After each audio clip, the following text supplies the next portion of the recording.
The child psychologists at Sick Kids had been unambiguous. The specialist flown in from Vancouver, the consultant from McGill. They had all reviewed the files, observed the boy through the one-way glass, and reached the same conclusion: Jude Devereux would not speak again. Not after what he had witnessed at age 7. Selective mutism was the clinical term. But Romy Ashfield, reading that word on a stranger's resume in the back of an armored Escalade driving north along the 427, knew it was the wrong one. She also knew she had no business thinking that. She was on paper a house cleaner named Romy Cole, not a clinician, not anyone who should have opinions about a child's diagnosis. But she had spent 8 years studying the voice before the scandal at Toronto Western had taken everything from her. And old knowledge had a way of surfacing, whether you wanted it to or not. The iron gates of the Devereux property in King City didn't swing open so much as part, hydraulic and unhurried, like something that had never once been asked to hurry. The estate sat back from the road on 7 acres of February grey lawn, a limestone manor house with a roofline that disappeared into low cloud. The driver had not spoken since picking Romy up at the GO station in Maple. His hands on the wheel were thick and deliberate, a scar cutting through the knuckle of his right index finger. He drove the way men drive when they are paid to project indifference. Romy kept her hands folded in her lap. On the paperwork from the domestic staffing agency, she was Romy Cole, a woman with solid references, a clean record, and no connection to the Romy Ashfield who had, until 11 months ago, been one of the country's more respected forensic speech pathologists. That Romy Ashfield had worked with courts and trauma units and specialist centers, had published 4 peer-reviewed papers on childhood communication disorders, had been named in a Globe and Mail profile as someone quietly changing how Canada understood language and loss. That woman had been fired, delisted from the College of Audiologists and Speech-Language Pathologists, and publicly accused of misrepresenting clinical data in a case involving a wealthy family's wrongful death suit. The charges were false. She knew it with the certainty of her own heartbeat, but knowing something and being able to prove it were different countries. She was shown through the service entrance, past 2 men who checked her bag with the thoroughness of airport security, and into a sitting room that smelled of wood smoke and old money. The housekeeper who met her there was a woman in her 60s named Mrs. Coburn, efficient, not unkind, the sort of person who has survived difficult households by learning to be necessary without being noticed. Mr. Devereux will see you now. Hawk Devereux was standing at the window of his study when she entered, his back to her. He was broad-shouldered, dark-haired, dressed in charcoal trousers and a black shirt with the sleeves rolled to the elbow. When he turned, Romy understood why the staffing agency had briefed her in the car about maintaining professional distance. He had the face of someone who had made irrevocable decisions and found a way to live with them. Jaw set, eyes assessing her the way a person assesses a room they're about to enter for the first time, looking for exits. Hawk Devereux, the press called him a private equity consultant. The RCMP had a different vocabulary. "You're Romy Cole," he said. It was not a question. "Yes, sir."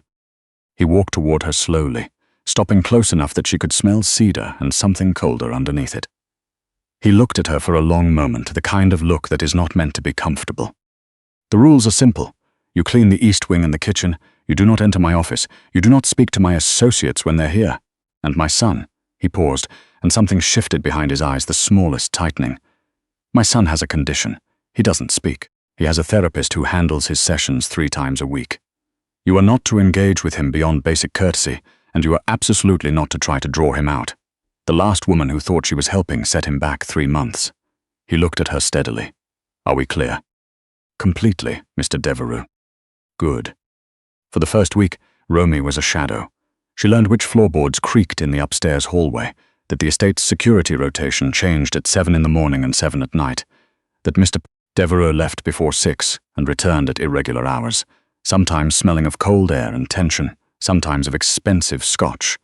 She learned that Mrs. Coburn had been with the family for 12 years and had a photograph of Jude's mother on her desk that she turned face down when anyone came into the kitchen. She learned about Jude from the corners of rooms. He was 8 years old, slight and dark like his father, with a mouth that looked like it had forgotten how to arrange itself into ordinary expressions. He moved through the house carefully, as though testing the floor before committing his weight. He had a bedroom full of Lego architecture sets, all built with a precision that belonged in someone twice his age. He ate meals alone at a small table in the sunroom, because he had, early on, started crying at the large dining table and nobody had been able to figure out why, and eventually they had stopped trying. He did not speak, not in 14 months. His therapist was a man named Dr. Aldous Fenwick, a trim, impatient person who wore his credentials like a lanyard. He arrived Mondays, Wednesdays, and Fridays, spent 45 minutes with Jude in what he called the session room, and then spent another 20 minutes in Hawk Devereaux's study going over progress notes that, from what Romy could observe, never actually indicated progress. Jude left each session looking smaller than when he'd gone in. On her 9th day, Romy was dusting the built-in shelves in the sunroom when Jude was brought in by Mrs. Coburn and left with his Lego. She worked quietly, not looking at him directly.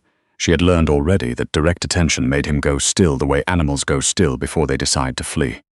She was reaching for the upper shelf when she knocked a book free. It fell with a hard crack against the floor. Jude flinched violently, full body, chair scraping, and then froze. "Sorry," she said, picking it up. "Just me being clumsy." She set it back. She did not look at him. She went on dusting.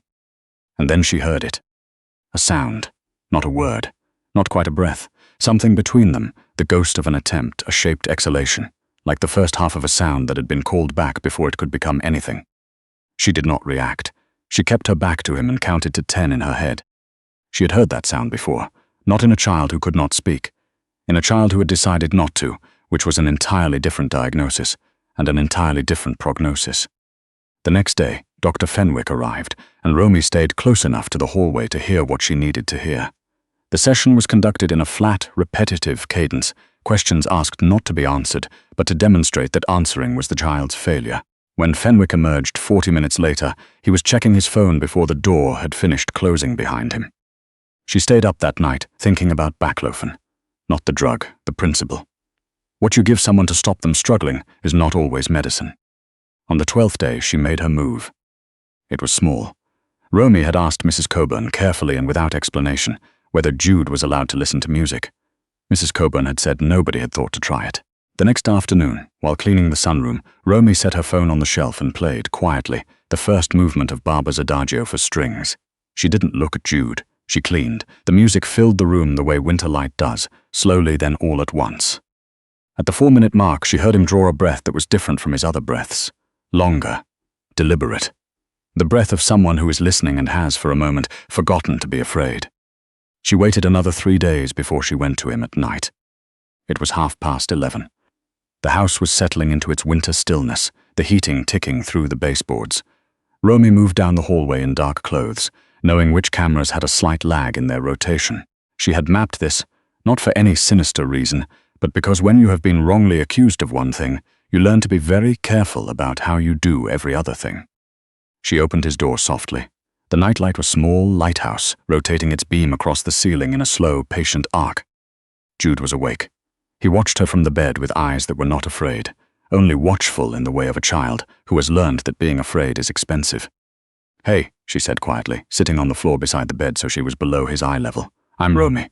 I clean the shelves." He blinked.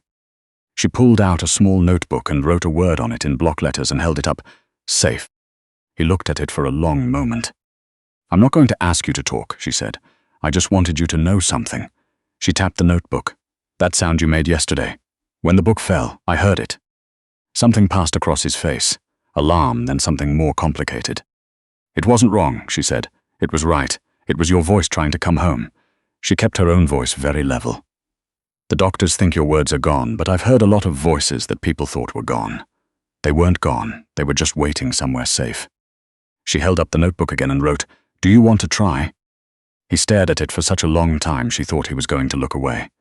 Then he reached out with one finger and pointed at the word yes. Her throat closed for a moment. "Okay," she said, "we're going to be very quiet about this, like spies." For the first time in 14 months, the corner of Jude Devereaux's mouth moved upward. Not a smile, the memory of one, but it was there. The next 2 weeks were the most careful of her life. By day she was Romy Cole, diligent and invisible, absorbing the verbal corrections Dr. Fenwick left in his wake. The boy is non-communicative. The prognosis for meaningful speech recovery at this stage is poor, and saying nothing. By night she worked with Jude on resonance techniques, on humming, on breath shapes, on the body-centered approaches she had developed over 8 years of clinical practice. She used no equipment. She used her hands to guide him in feeling the vibration in his own chest. She used music. She used silence. On the 9th night, Jude hummed 4 bars of the Barber. She had to press her knuckle to her mouth so she wouldn't make a sound. On the 14th night, seated cross-legged on his rug, while he sat on the edge of the bed, she asked him in a barely fair whisper what his Lego building was called. He looked at it, he opened his mouth, she watched his throat work. The word that came out was small as a struck match, but it was a word, 2 syllables. His voice was rough from disuse, barely above a breath. "Fortress," he said. "Yes," she managed, "that's exactly what it is." She was 3 steps from his room when the hallway light snapped on. Hawk Devereux was standing at the end of the corridor, still dressed, a glass of whiskey in one hand and an expression she could not fully read. He looked at her standing outside his son's door at 11:47 at night, and the glass went down on the hall table with a quiet, controlled click. "Office," his voice was very quiet. "Walk ahead of me." In the study, he did not sit. He stood with his back to the window and looked at her with a stillness that was more frightening than any amount of noise would have been. "I'll ask once," he said. "What were you doing in my son's room?" She had run through this moment in her head 100 times over the past 2 weeks, knowing it would come. She had decided what she would say. She had planned to be calm. But standing in front of Hawk Devereux's flat, assessing gaze, she found that calm was harder to manufacture than she'd hoped. "My name isn't Romy Cole," she said. His jaw tightened. "My name is Romy Ashfield. Until 11 months ago, I was a registered speech-language pathologist and forensic voice specialist. I held an appointment at Toronto Western, and I led a clinical research group studying communication recovery in childhood trauma patients." She met his eyes steadily. "I was struck off the register 11 months ago for allegedly falsifying data in a case involving the Harrington family's civil suit. I didn't falsify anything. Someone changed my documentation. I lost my license, my position, my apartment, and eventually my ability to find any work in my field. So I became Romy Cole." Hawk had gone very still. "I wasn't looking for your son specifically," she continued. "I needed a position where no one would check too carefully. But when I saw Jude," she paused, "Mr. Devereux, the diagnosis he's been given is incomplete. Selective mutism caused by trauma is not permanent silence. It's a learned silence. The brain protects itself by building a wall around the voice. But the voice is still there. I've heard it. I've been working with him for 2 weeks, after hours, with no equipment, no sessions, nothing that could hurt him. Why should I believe a single word of this?" Hawk said. The words were quiet, and that made them heavier. "Because tonight," Romy said, "your son told me the name of the building he's been making out of Lego." The silence in the room was absolute. Hawk sat down slowly in the chair behind his desk, as though his legs had made a decision without consulting him. He looked at the surface of the desk for a long moment. When he looked up, the expression on his face was something she had not yet seen from him. Not anger, not authority. Something that had been held under pressure for a very long time. He said something? Hawk's voice had a different quality now, lower, stripped. "One word," she said gently, but it was clear, it was intentional. His vocal cords are intact. His cognition is completely intact. What he has is not a permanent condition. What he has is a wound that needs the right kind of attention. Hawk pressed his thumb against his forehead. He was quiet for so long she counted her own heartbeats. Then he said, "What did Dr. Fenwick tell me last week?" She hesitated. "I don't know exactly what he said." "He told me to begin looking at residential facilities," Hawk said. "He told me Jude's prognosis had not changed, and that attempting to push communication would likely cause regression. He said," he exhaled sharply through his nose, "he said we should start adjusting our expectations downward." Romy felt the familiar heat behind her sternum, the same one that had made her confront her own hospital board before she'd understood that confrontation would cost her everything. "Dr. Fenwick is managing your son's case in a way that requires no improvement," she said carefully. "That's a professional characterization, not a personal one. I could be wrong about his motivations, but I'm not wrong about Jude's capacity." Hawk looked at her for a long time. "You're no longer the cleaner," he said finally. His voice had come back to its usual register, controlled and direct. "I'll deal with Fenwick in the morning. You'll move into the guest room adjacent to Jude's. You'll have whatever you need. Equipment, specialists you want to consult with, anything." He paused. "And if you're lying to me or if anything you do sets my son back in any way." "I understand," she said. He looked at her differently now, not as an employee, not as a problem, as something he hadn't classified yet. "I'll look into your case," he said, as though this were a simple administrative matter. "Mr. Devereux, you don't have to." "I know I don't," to the window. "Good night, Miss Ashfield." 3 months passed. The East Wing guest room became a proper clinical space, because Hawk Devereux had resources, and when he decided something would happen, it happened. A specialist audiologist came once a week from Sunnybrook.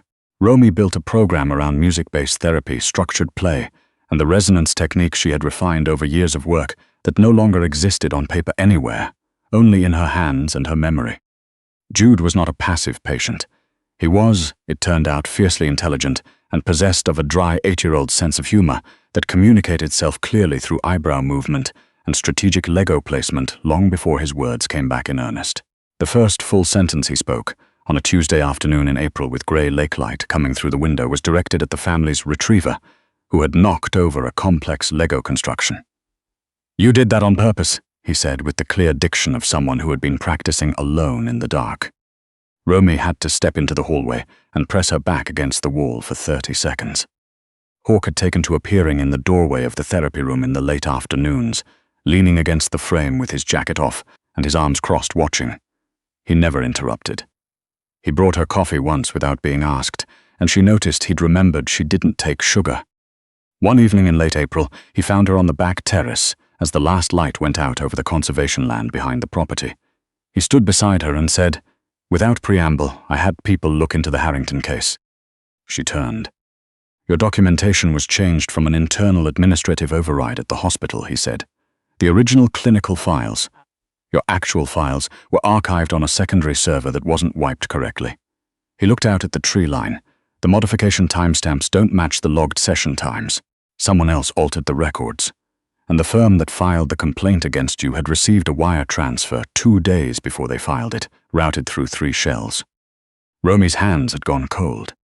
"The transfer originated from a company connected to one of the Harrington family's business rivals," he continued. "The civil suit was about an estate inheritance dispute. Your expert testimony would have supported the opposing party. Someone decided it was cleaner to remove the testimony than contest it." She stared at him. The weight that had been sitting on her sternum for 11 months shifted, loosened, became suddenly unbearable in its absence, as if she had been breathing around it for so long she had forgotten what a full breath felt like. "I sent the recovered files to a lawyer I trust," he said, "and to the college. Anonymously, because it's simpler that way." He paused. "You should have your license back within 60 days. "Why?" she said. The word came out smaller than she intended.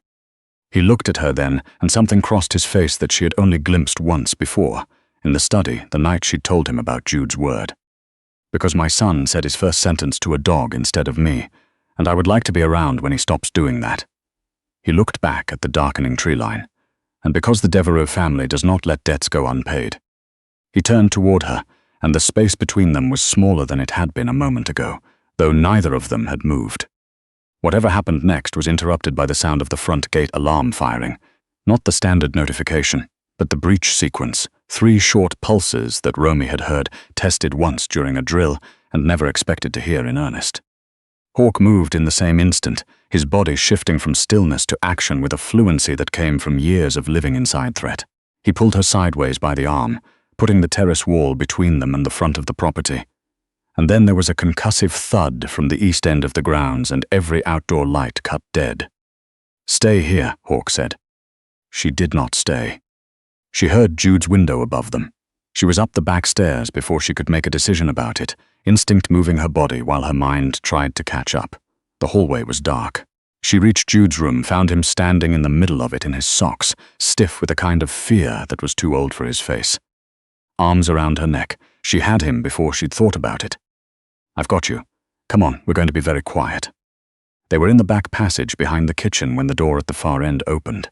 2 men in tactical black, no insignia, and the sight of them made something in Romy go absolutely cold and absolutely clear at the same time. The closer one saw her, his radio crackled.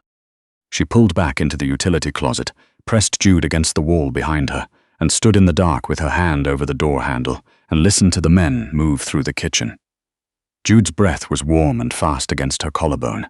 She felt him press closer deliberately, the way children sometimes anchor themselves to you when they're past being able to manage fear alone. She heard the kitchen door swing open and then a voice she knew. It was Hawk's head of security, a man called Vito Serrano, who had driven her to the property on her first day. He was talking to the men in a tone of quiet direction that told her everything she needed to know. She waited, she counted, she listened. The voices moved away. She opened the closet and moved. They found Hawk in the main corridor, disarmed and pressed against the wall by two men, one of whom was holding a phone to his ear. The man spoke a name, Serrano, and Hawk's expression changed in a way that was almost imperceptible, the specific anguish of betrayal from someone you had trusted with your life for 5 years. Romy stepped into the corridor. It was not a decision she could reconstruct afterward. It was simply what happened. She put herself between the men and the direction she had come from, where Jude was pressed into a corner behind a hall table. The man with the phone looked at her, then at Hawk. The negotiations that followed were brief and ugly. She said things she had no business saying. She had spent enough time around Hawk's world to have absorbed a vocabulary of leverage. She said them convincingly enough to create 30 seconds of recalibration in the men holding the guns, and 30 seconds was enough. Because Jude chose that moment to speak.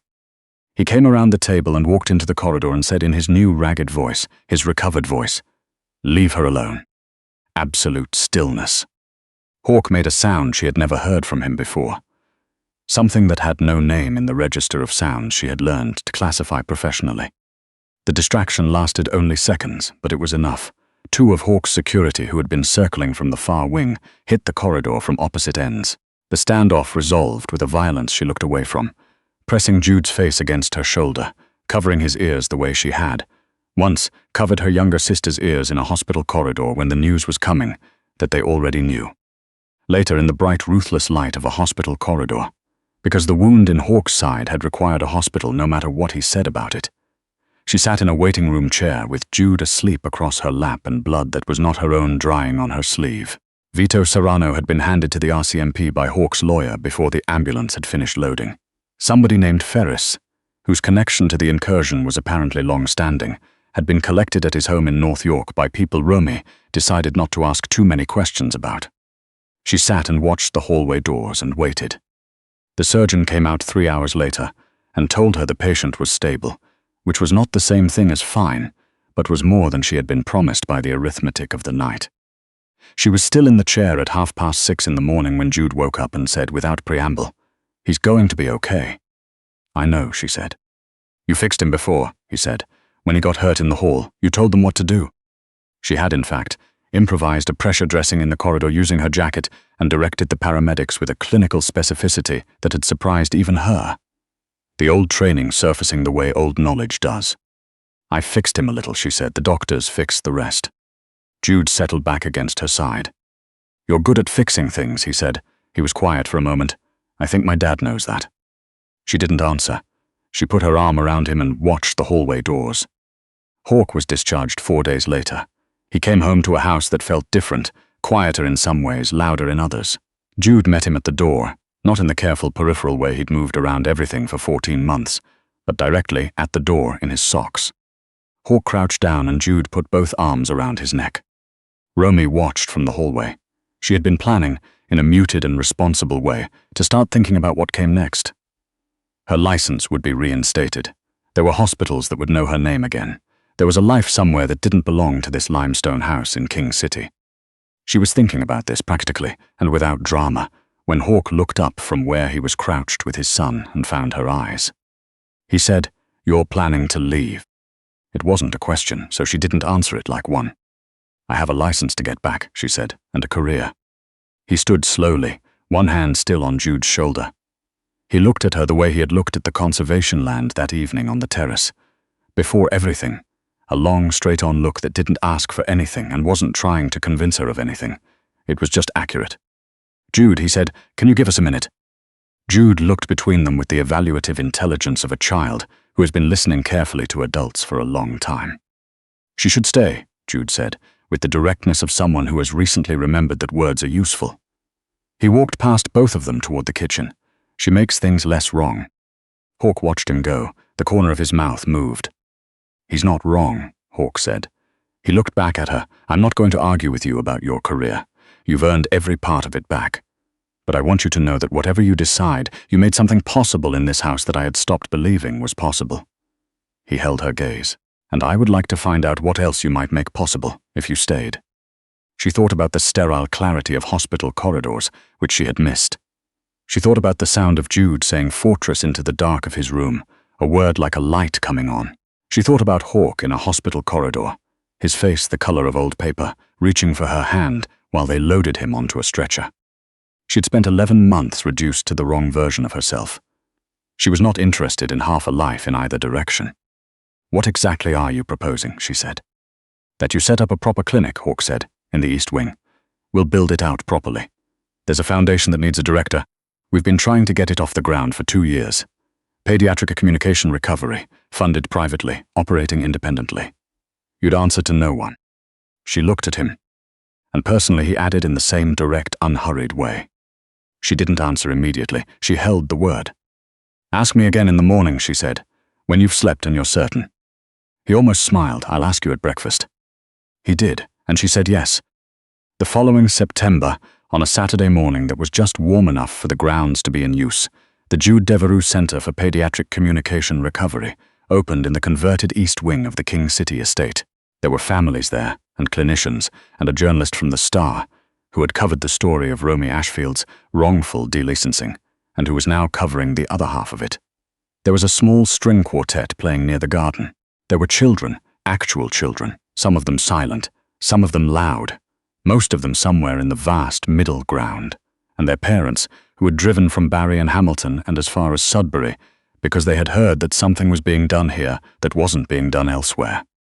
Jude, now 9, was giving an unofficial tour of the Lego display he had agreed to exhibit in the reception area, explaining the structural logic of his fortress to a 6-year-old girl who was not yet speaking. The girl was listening with total attention.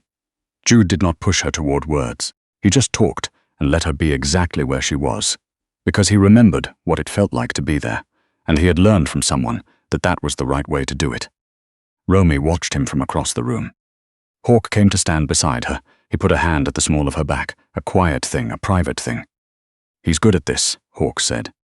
"He'll be better than me someday," she said. Hawk looked at her with an expression she had catalogued carefully over the past months, a look that was particular to him and that she had not found a clinical word for, because it existed outside the frameworks she had trained in. It was simply the way he looked at her when he was not managing anything. He reached into the pocket of his jacket and brought out something small, a box, plainly wrapped, the kind of wrapping that communicates that the person doing it is accustomed to having things done for them, but decided, this time, to do it themselves. "Open it later," he said, "when the guests have gone." She felt the shape of it through the paper with her thumb. She looked at him. "Jude already knows," he said. "He helped me choose it." He paused. "He has an opinion on the setting." She laughed, which surprised her. She did not always surprise herself anymore, but he still managed it. "Does he?" she said.